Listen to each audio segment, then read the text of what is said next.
Hello नमस्कार दोस्तों, आज हम इस वीडियो में बात करेंगे भारतीय संविधान में जो 6 प्रकार के मौलिक अधिकार दिए हुए हैं उनमें प्रथम प्रकार के मौलिक अधिकार की। प्रथम प्रकार के मौलिक अधिकार कौन से हैं? प्रथम प्रकार के मौलिक अधिकार हैं समानता का अधिकार। ये भारतीय संविधान में अनुच्छेद 14 से लेकर 18 में दिए हुए हैं। तो आज हम इस वीडियो में उसकी ही चर्चा करेंगे। देखिए दोस्तों, अगर अभी तक आपने मेरा मौलिक अधिकारों का फर्स्ट वीडियो नहीं देखा है तो आप उसको प्लेलिस्ट में जाके देख सकते हैं। देखिए दोस्तों, मैंने उसमें बताया है कि जो मूल संविधान था उसमें कितने प्रकार के मौलिक अधिकार प्राप्त थे, वर्तमान में कितने प्रकार के मौलिक अधिकार प्राप्त हैं। देखिए दोस्तों वर्तमान में 6 प्रकार के मौलिक अधिकार प्राप्त हैं। कौन कौन से? समानता का अधिकार, स्वतंत्रता का अधिकार, शोषण के विरुद्ध अधिकार, धर्म की स्वतंत्रता का अधिकार, संस्कृति और शिक्षा संबंधी अधिकार और संवैधानिक उपचारों का अधिकार है। ये 6 प्रकार के जो मौलिक अधिकार हैं वो भारतीय संविधान में प्राप्त हैं। तो दोस्तों, इस वीडियो में हम प्रथम प्रकार के मौलिक अधिकारों की चर्चा करेंगे। ठीक है दोस्तों, हम शुरू करते हैं। अनुच्छेद 14। अनुच्छेद 14 कहता है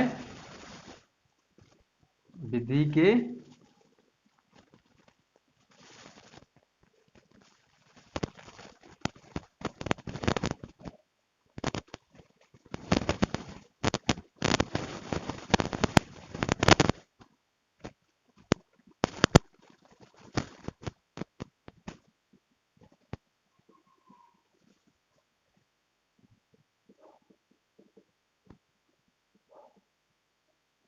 दोस्तों अनुच्छेद 14 में लिखा हुआ है विधि की समक्ष समता और विधि के समान संरक्षण। देखिए दोस्तों, इसका क्या मतलब होगा आज हम इसको विस्तार से समझते हैं। इसको दोस्तों हम 2 भागों में बांट लेते हैं।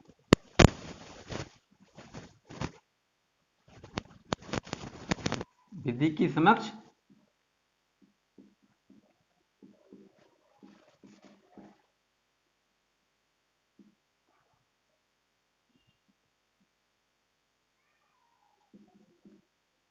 समता और विधि के समान संरक्षण। देखिए दोस्तों, विधि के समक्ष समता यह जो विचार है वो कहां से लिया गया है? ब्रिटेन से। और विधि के समान संरक्षण ये विचार कहां से लिया गया है? अमेरिका से। दोस्तों, हम इस चीज का मतलब समझते हैं। देखिए दोस्तों, विधि के समक्ष समता का मतलब क्या हुआ? देखिए दोस्तों, इसका मतलब है कानून की नजर में सब बराबर हैं, अर्थात किसी के लिए कोई विशेष अधिकार नहीं है। मतलब चाहे आप राजा हो या रंक हो, कानून की नजर में सब एक बराबर हैं। ठीक है, और कानून से ऊपर कोई भी नहीं है। इसके अलावा हम बात करते हैं, इसमें कुछ अपवाद भी हैं। अपवाद क्या हैं? देखिए दोस्तों, अनुच्छेद 361 से राष्ट्रपति और राज्यपाल इनके लिए विशेष अधिकार मिले हुए हैं। ठीक है दोस्तों, पहले हम कह रहे हैं विधि की समता मतलब कानून की नजर में सब बराबर हैं और कानून से कोई ऊपर नहीं है। पर इसमें कुछ अपवाद हैं। अपवाद में क्या है कि राष्ट्रपति और राज्यपाल के लिए विशेष अधिकार मिले हुए हैं अनुच्छेद के अंतर्गत, अनुच्छेद 361 के अंतर्गत। अब हम बात करते हैं विधि के समान संरक्षण की। इसका क्या मतलब हुआ? देखिए दोस्तों, इसका मतलब हुआ कि समानों के साथ समान व्यवहार किया जाएगा और असमानों के साथ असमान व्यवहार किया जाएगा। चलो इसको हम दूसरे प्रकार से समझते हैं। देखिए दोस्तों, किसी गांव में 11 लोग हैं और 11 में से 10 लोगों के पास अपना खुद का पक्का मकान है। पर 11 व्यक्ति है, जो 11वां व्यक्ति है वो ऐसा है, वो वह गरीब है, उसके पास रहने के लिए मकान नहीं है। ठीक है, तो सरकार क्या करेगी, उस 11वें व्यक्ति के लिए एक कमरा या मकान बनवा देगी। तो अब जो 11वां व्यक्ति है उसके पास भी अपना खुद का मकान हो गया। इस प्रकार से ये बात कही गई है, या हम कहें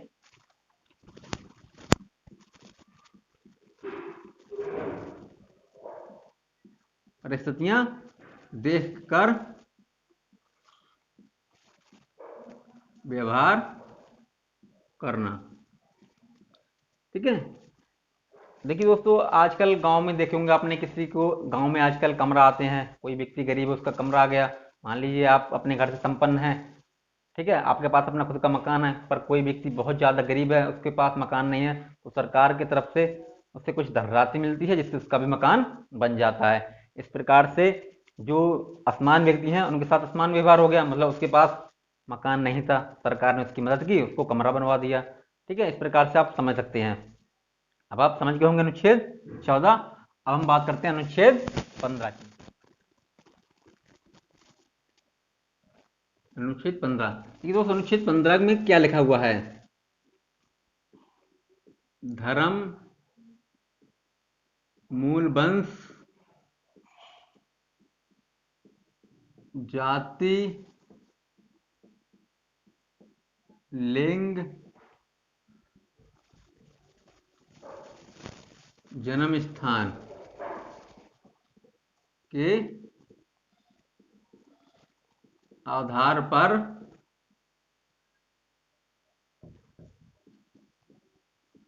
भेदभाव नहीं।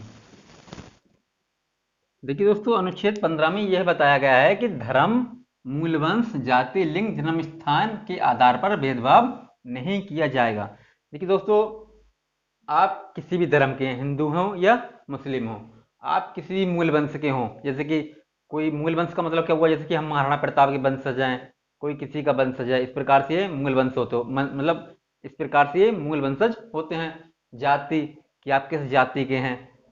लिंग, कि आप महिला हैं या पुरुष हैं। इसके अलावा जन्म स्थान, कि आप उत्तर प्रदेश में पैदा हुए हैं या बिहार में पैदा हुए हैं। इस प्रकार से मतलब कहीं जिस स्थान पर आप जन्म लेते हैं उसके आधार पर भेदभाव नहीं किया जाएगा। इसके अंतर्गत 5-6 पॉइंट हैं, हम उनको पढ़ेंगे। देखिए दोस्तों, 15-15(1) में कहा गया है सरकार नहीं करेगी, सरकार भेदभाव नहीं करेगी।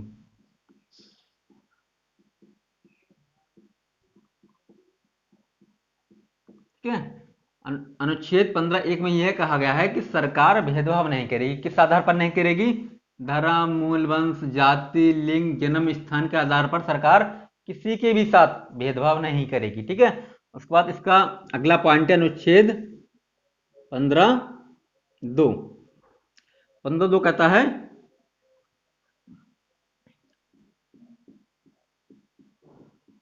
नागरिक नहीं करेगा। ठीक है दोस्तों, इसका मतलब ये हुआ कि कोई भी नागरिक धर्म, मूल वंश, जाति, लिंग, जन्म स्थान के आधार पर भेदभाव नहीं करेगा। इसको हम ऐसे समझ सकते हैं, जैसे मान लीजिए आपका कोई रेस्टोरेंट है, वहाँ पर सभी लोग खाना खाने के लिए आते हैं, तो वहाँ पर आप इस प्रकार से किसी व्यक्ति के लिए मना नहीं कर सकते कि आप किस जाति के हैं। मान लीजिए आपने किसी से जाति पूछी और आपको उसको खाना खाने से मना कर दिया, इस प्रकार से आप मना नहीं कर सकते। अगर आप इस प्रकार से मना करेंगे तो आपके खिलाफ कार्रवाई हो सकती है। ठीक है, इसलिए इसमें कहा गया है नागरिक नहीं करेगा। मान लीजिए आप उत्तर प्रदेश में अपना रेस्टोरेंट खोले हैं, कोई बिहार का व्यक्ति आपके यहाँ पर खाना खाने के लिए आया, तो आप उससे ये नहीं कह सकते कि आप बिहार के हैं, मैं आपके लिए खाना नहीं खिलाऊंगा। भाई, आपका जो रेस्टोरेंट है वो सार्वजनिक है। सार्वजनिक का मतलब वहाँ पर सभी लोग खाना खा रहे हैं, तो इसलिए आप इस प्रकार से मना नहीं कर सकते कि कोई व्यक्ति किसी राज्य का निवासी है, तो मतलब किसी स्थान को लेकर आप उससे यह नहीं कह सकते कि हम आपके लिए खाना नहीं खिलाएंगे, अन्यथा आप पर कार्रवाई हो जाएगी। इस प्रकार से आप समझ गए। अब दोस्तों, इसमें कुछ अपवाद भी हैं। ठीक है दोस्तों, देखिए कोई भी जो अनुच्छेद की संविधान बना है तो उसका मतलब ये नहीं हुआ कि वो पत्थर की लकीर है, उसमें कुछ गलतियां नहीं होंगी। तो इसमें भी थोड़ी बहुत त्रुटियां वगैरह हैं, तो जिनको दूर करने के लिए जो अपवाद हैं उनका सहारा लिया जाता है। देखिए दोस्तों, अपवाद, अब हम बात करते हैं अपवादों की। अपवाद के अंदर आता 15(3). देखिए, अनुच्छेद 15(3) में यह कहा गया है कि सरकार चाहे तो महिला और बच्चों, देखिए सरकार चाहे तो महिला और बच्चों के लिए, उनके उत्थान के लिए, उनके विकास के लिए कोई विशेष प्रोग्राम, विशेष व्यवस्था या विशेष योजना वगैरह चला सकती है। ठीक है दोस्तों, तो आप ये नहीं कहेंगे कि यहाँ पर तो आप कह रहे हैं कि लिंग के आधार पर, कि लिंग का मतलब महिला या पुरुष, और यहाँ पर ये कह रहे हैं कि महिला के लिए विशेष व्यवस्था सरकार कर सकती है। तो इसलिए इन्होंने कुछ अपवाद दे दिए हैं जिससे कोई ये ना कह सके कि संविधान का उल्लंघन हो रहा है। तो सरकार महिला या बच्चों के लिए विशेष व्यवस्था कर सकती है। जैसे कि आप देख रहे होंगे जो स्थानीय चुनाव होते हैं,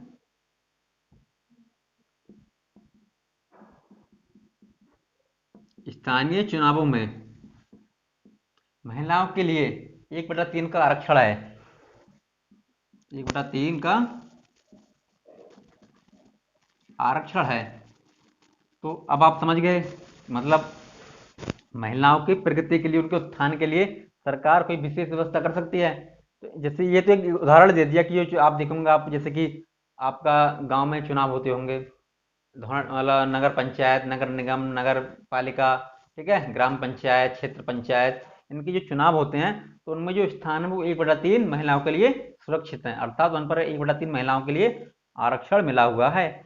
इसके अलावा अब हम बात करते हैं अपवाद, मतलब अनुच्छेद 15(4) की।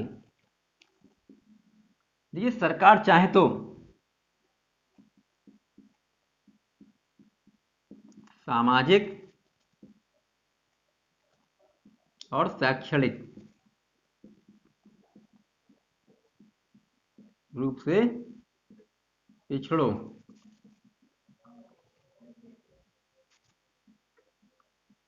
जैसे ओबीसी, एससी, एसटी, इनके लिए कोई विशेष व्यवस्था कर सकती है।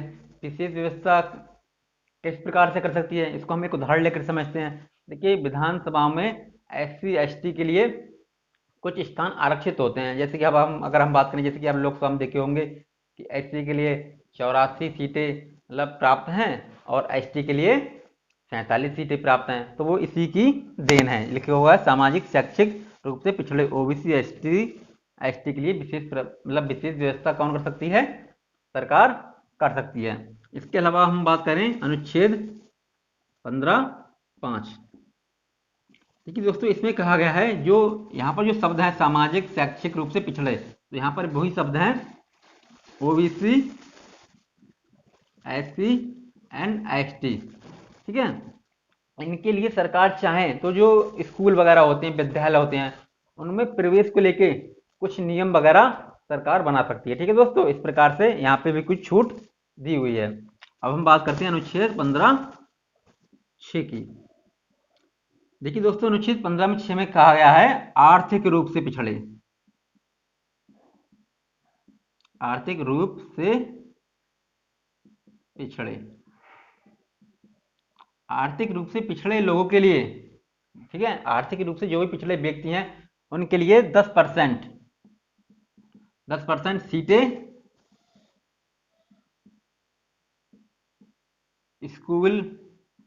स्कूल विद्यालय कॉलेज उनमें आरक्षित होती हैं, ठीक है दोस्तों। अब यहाँ पर हम ये समझ लेते हैं आर्थिक रूप से पिछड़े का क्या मतलब होगा, क्योंकि इसका जानना जरूरी है। अगर आपको यही पता नहीं होगा कि आर्थिक रूप से पिछड़ा कहते किसे हैं, तो आपको समझ में आएगा ही नहीं, कुछ आपके ऊपर से चला जाएगा। देखिए दोस्तों, आर्थिक रूप से पिछड़े का मतलब होता है जिनकी सालाना आय 6 लाख से कम हो, ठीक है, जिनकी सालाना आय 6 लाख से कम हो, और जो एससी, एसटी या ओबीसी में ना आते हो, ठीक दोस्तों। तो वे क्या होंगे, आर्थिक रूप से पिछड़े। ये दो मतलब कंडीशनें तो और भी हैं, जो मुख्य कंडीशन है वो मैंने यहाँ पे दे दी है। यानी जो आर्थिक रूप से पिछड़े होंगे वह एससी, एसटी और ओबीसी में नहीं होंगे। इसके अलावा उनकी जो सालाना आय होगी वो सालाना आय 6 लाख रुपए से कम होगी। दोस्तों, इस प्रकार से हमने अनुच्छेद 15 के लिए विस्तार से समझ लिया है। देखिए दोस्तों, मुझे नहीं लगता इस अनुच्छेद को पढ़ने के बाद आपका किसी भी एग्जाम में कोई क्वेश्चन छूट जाएगा, चाहे वह अनुच्छेद 15 मुख्य अनुच्छेद, यानी अनुच्छेद जो 15 है मुख्य अनुच्छेद है। इसमें कहा गया है धर्म, मूल वंश, जाति, लिंग, जन्म स्थान के आधार पर कोई सरकार मतलब भेदभाव नहीं करेगी, ठीक है दोस्तों। ये दोस्तों अनुच्छेद 15 में कहा गया है धर्म, मूल वंश, जाति, लिंग, जन्म स्थान के आधार पर भेदभाव नहीं, ये हमारा मुख्य अनुच्छेद हो गया। इसके अलावा इसके अंदर 15(1), 15(2), 15(3), 15(4), 15(5), 15(6) करके और भी अनुच्छेद हैं। ठीक है दोस्तों, जैसे जो आप नीचे की देख रहे हैं ये अपवाद हैं। ठीक है, ये अपवाद हैं, पर हैं ये सभी भी क्या हैं, अनुच्छेद ही हैं। जैसे अनुच्छेद 15(3), अनुच्छेद 15(4), अनुच्छेद 15(5), अनुच्छेद 15(6). ठीक है दोस्तों, इस प्रकार से ये अनुच्छेद 15 हमारा कंप्लीट होता है। अब हम बात करते हैं अनुच्छेद 16 की। अनुच्छेद 16। ठीक है दोस्तों, अनुच्छेद 16 में कहा गया है सरकारी नियोजन में समता। सरकारी नियोजन,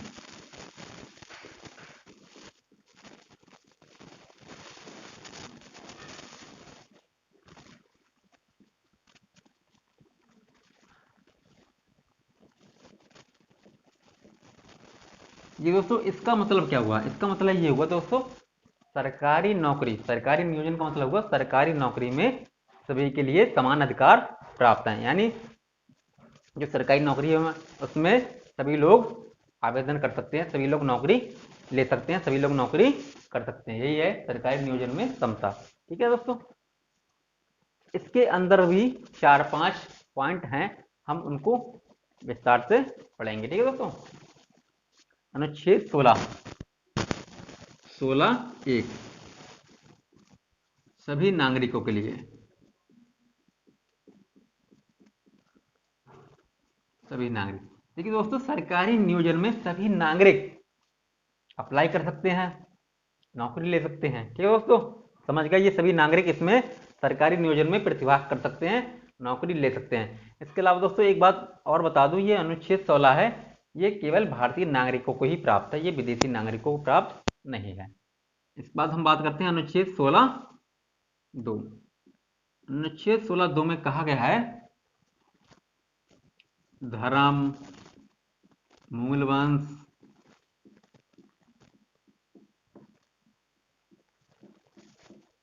जाति, लिंग, जन्म स्थान के आधार पर सरकार भेदभाव नहीं करेगी। ये दोस्तों अनुच्छेद 16(2) पॉइंट ये कहता है कि सरकार धर्म, मूलवंश, जाति, लिंग, जन्म स्थान के आधार पर भेदभाव नहीं करेगी। इसका मतलब ये हुआ कि सरकार ये नहीं कहेगी कि आप हिंदू हैं हम आपको नौकरी देंगे, या आप मुस्लिम हैं तो हम आपको नौकरी नहीं देंगे। इसके अलावा कि आप महाराणा प्रताप के वंशज हैं कि आप किसकी वंशज हैं, इस आधार पर भी आपको नौकरी से वंचित नहीं करेगी। आप किस जाति के हैं, आपका लिंग क्या है, महिला है या पुरुष हैं, इससे सरकार को कोई फर्क नहीं पड़ेगा। ठीक है, जन्म स्थान या आप कहाँ पर पैदा हुए हैं, तो इस आधार पर सरकार भेदभाव नहीं करेगी। समझ गए आप, धर्म, मूलवंश, जाति, लिंग, जन्म स्थान के आधार पर सरकार भेदभाव नहीं करेगी। ठीक है, अब इसके भी अंदर 4-5 अपवाद हैं। अब हम उनकी चर्चा करते हैं।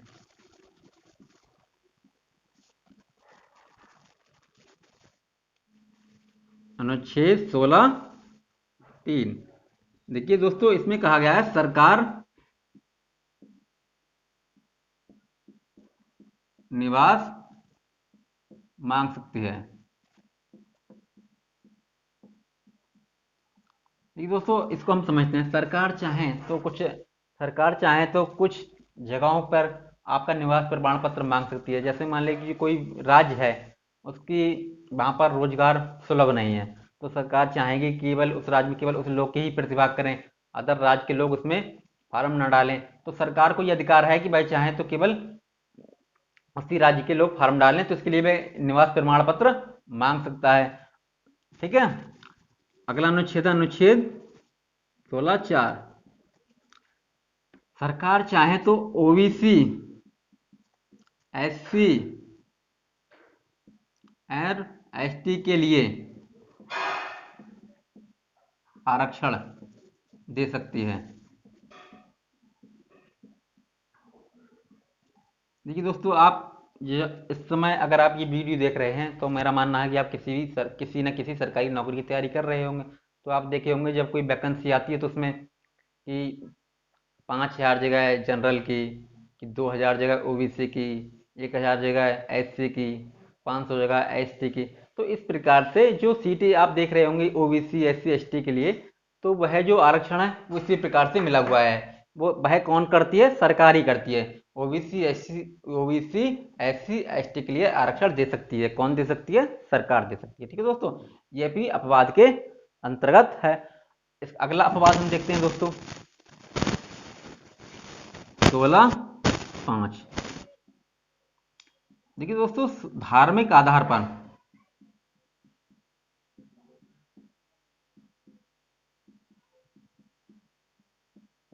धार्मिक आधार पर नौकरी।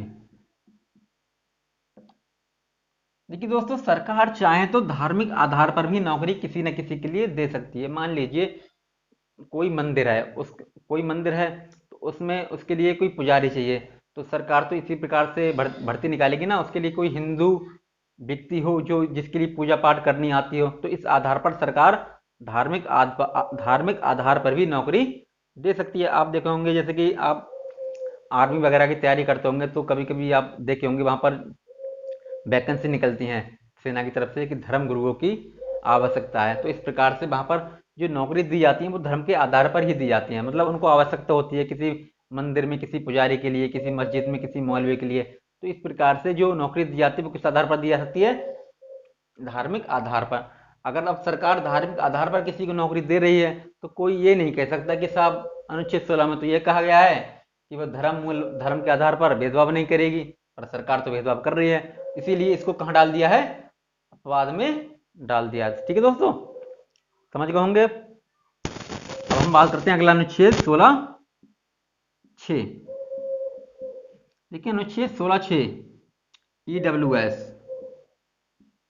वही दोस्तों, आर्थिक रूप से कमजोर।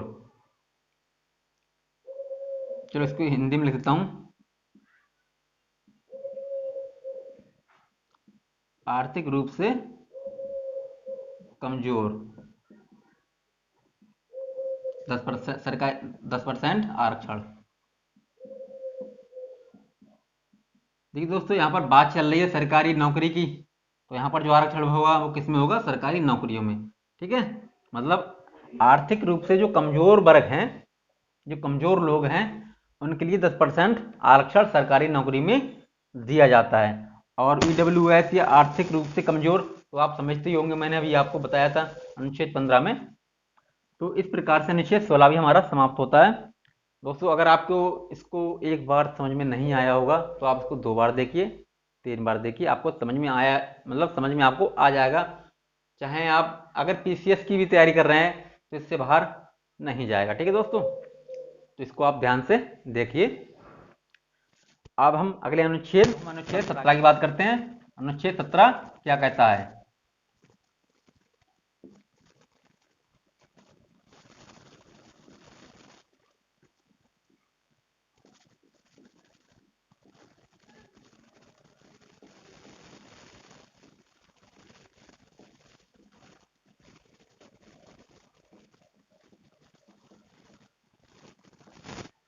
अस्पृश्यता का अंत। देखिए दोस्तों, इसका क्या मतलब हुआ?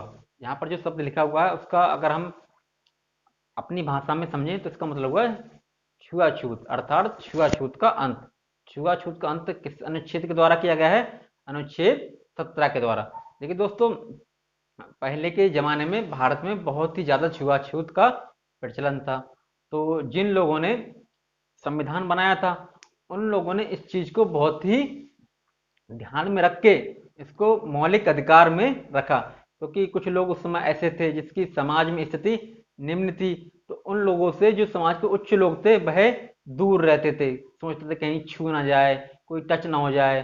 तो इस प्रकार से जो समाज में जिन लोगों की स्थिति नीचे ही, तो वह हीन भावना का शिकार रहते थे और ऐसा महसूस करते थे कि उनके साथ सामाजिक अन्याय हो रहा है। इसलिए इसको भारतीय संविधान में जगह दी और छुआछूत का अंत किया गया। किस अनुच्छेद के द्वारा? अनुच्छेद 17 के द्वारा। अब हम दोस्तों बात करते हैं अनुच्छेद 18 की। ये दोस्तों अनुच्छेद 18 क्या कहता है? अनुच्छेद 18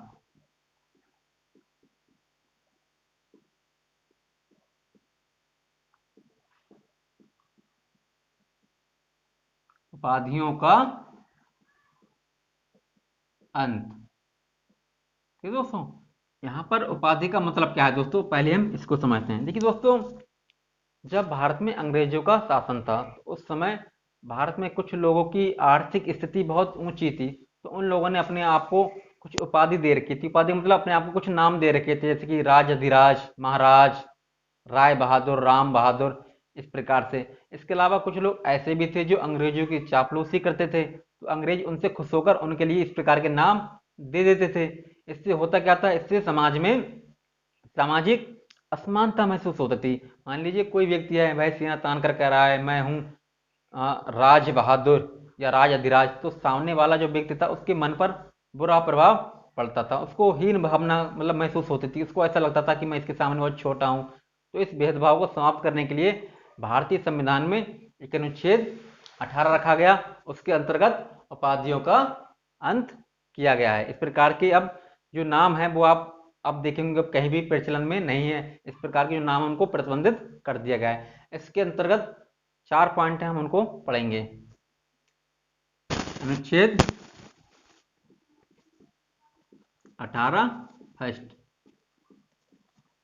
देखिए 18 फर्स्ट में कहा गया है कि राज यानी राज्य अगर किसी को कोई उपाधि देगा तो वो सिर्फ 2 आधार पर दे सकता है, एक सेना और दूसरी शिक्षा।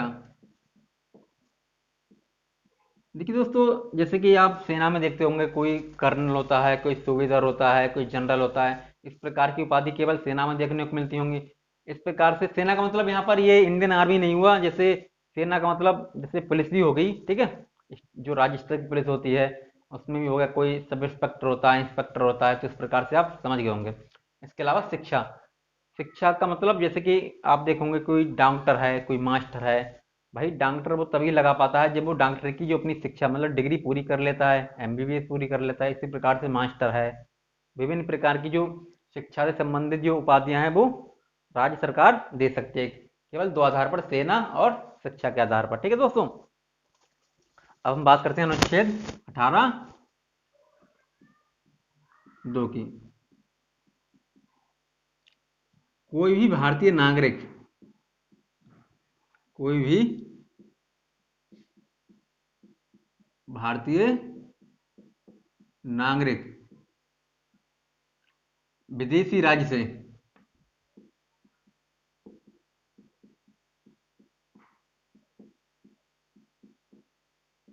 उपाधि नहीं लेगा। ठीक है दोस्तों, यहाँ मतलब जो क्रॉस का चिन्ह है इसका मतलब है नहीं लेगा। मतलब कोई भी भारतीय नागरिक किसी भी विदेशी राज्य से किसी प्रकार की कोई भी उपाधि नहीं लेगा। इसके अलावा हम बात करते हैं अनुच्छेद 18 3 की। देखिए दोस्तों, इसमें कहा गया है मतलब कोई विदेशी व्यक्ति है, ठीक है, पहले हम इसको समझ लेते हैं।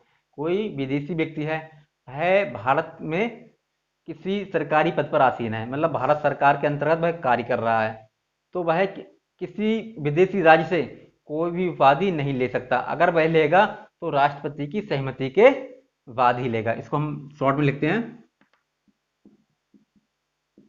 विदेशी नागरिक लाभ के पद। ठीक है, मतलब वो लाभ के पद पर होगा, विदेशी राज्य से, विदेशी राज्य से उपाधि राष्ट्रपति के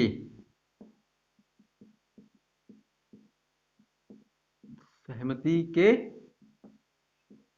बाद ही लेगा। ठीक है दोस्तों, मतलब दोबारा समझाता हूँ इस अनुच्छेद के लिए। देखिए मान लीजिए कोई विदेशी नागरिक है, वह भारत सरकार के अंतर्गत काम कर रहा है, तो इसका मतलब ये नहीं हुआ कि वह विदेशी नागरिक है तो किसी विदेशी राज्य से की उपाधि ले लेगा, नहीं लेगा, क्योंकि वह भारत सरकार के अंतर्गत काम कर रहा है। अगर वह विदेशी राज्य से कोई उपाधि लेगा तो उसके लिए पहले राष्ट्रपति से सहमति लेनी पड़ेगी, तब वह ले पाएगा। ठीक है, अब हम बात करते हैं अगला अनुच्छेद 18(4) की। 18(4) में है राज्य के अधीन कोई भी व्यक्ति, राज्य के अधीन कोई भी व्यक्ति, चलो इसको हम दूसरे प्रकार से लिखते हैं, राज्य के अधीन लाभ के पद पर आसीन कोई भी व्यक्ति विदेशी राज्य से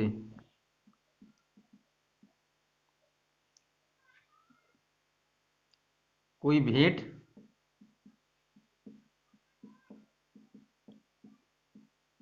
उपहार या कोई पद